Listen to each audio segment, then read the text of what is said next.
សំឡេងព្យញ្ជនៈ K sound K K sound K K មានសំឡេង K EY មានសំឡេង E K E key key កូនសោ K មានសំឡេង K IE មានសំឡេង I T មានសំឡេង T K I T kite kite ខ្លែង K មានសំឡេង K ING មានសំឡេង ing K ing king king ស្ដេច K មានសំឡេង K ID មានសំឡេង it K it kid kid កូនក្មេង K មានសំឡេង K ICK មានសំឡេង ik K ik kick kick ទឿត K មានសំឡេង K I double S មានសំឡេង E K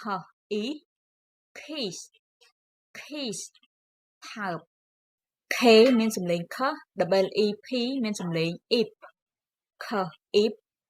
keep keep រក្សាទុក K មានសំឡេង K IND មានសំឡេង អាញ K អាញ kind kind ចិត្តល្អ K មានសំឡេង K I double L មានសំឡេង ill K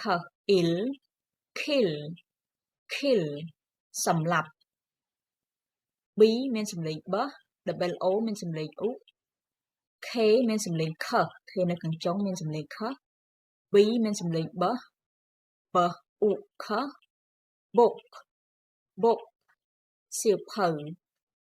L មានសំឡេង L double O មានសំឡេង U K មានសំឡេង K L U K look look មើលឬក៏ក្រឡេកមើល C មានសំឡេង K double O មានសំឡេង U K មានសំឡេង K K